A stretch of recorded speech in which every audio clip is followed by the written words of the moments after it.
Hello everyone, this is your See Today Business. Spanish industry kicked off the EU green hydrogen race when an old chemical factory stopped using fossil fuel to provide essential elements to make fertilizers for farmers.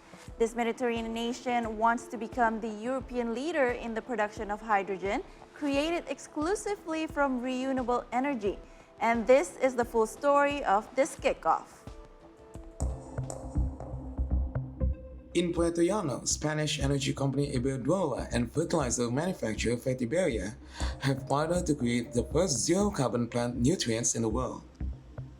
Green hydrogen is created when renewable energy sources run an electrical current through water, separating its hydrogen and oxygen molecules through electrolysis. The process doesn't produce planet-warming carbon dioxide, but less than 0.1% of global hydrogen production is currently created in this way. The green hydrogen plant in Puerto Llano, Europe's largest functioning facility, is currently in a pilot phase. We are in the start, early stages of the learning curve, but someone has to do the first steps, and this is what we have done here.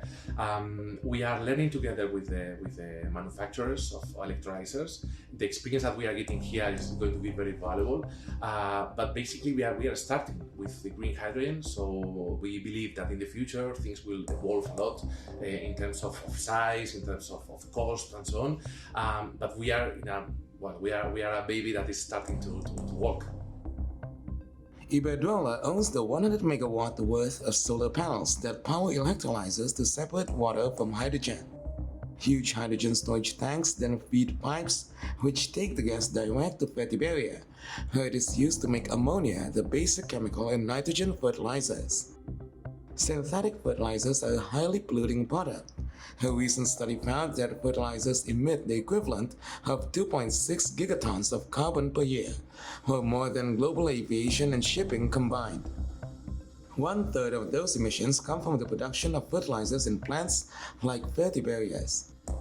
The plant has the capacity to reduce Fertiberia's emissions by 10%, but most of the fertilizer firm's hydrogen is still drawn from natural gas, creating so-called gray hydrogen. As the global price of solar power continues to fall, a new supply chain is being rapidly constructed in Spain for sectors of the economy that require hydrogen for industrial processes and which have been harder to wean off fossil fuels. The sense of urgency is that everyone seems to be racing to be the first to export green hydrogen.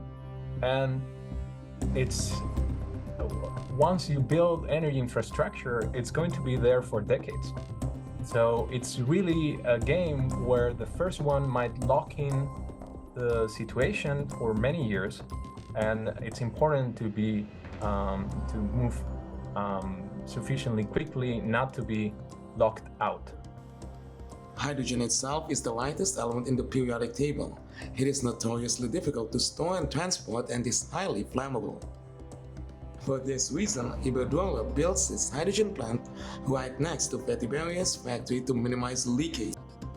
Once Iberdrola and its competitors have met Spain's limited hydrogen needs for things like making beer, they will need to look outside its borders to keep growing. Decarbonizing hydrogen for industry has taken on greater importance in Europe since Russia's invasion of Ukraine.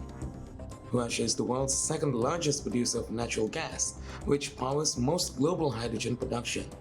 While critics warn there is not enough renewable energy capacity to replace natural gas and coal in the making of petrochemicals, steel, and agricultural products, others are relying on first-mover advantage to implant themselves in the nascent green hydrogen economy. Within the European Union, Spain and Portugal has some of the best resources for renewable hydrogen. So have some of the best quality renewable energy resources to produce renewable electricity. They also have enough space available, land, where these resources can be installed. They are not particularly limited in terms of water resources, although in some specific locations this might need to be managed carefully. And they also have excellent infrastructure setups. So they have both Spain and Portugal have really good energy infrastructure, and they have demonstrated experience in developing new energy infrastructure. The International Energy Agency said in December that Spain would account for half of Europe's growth in dedicated renewable capacity for hydrogen production.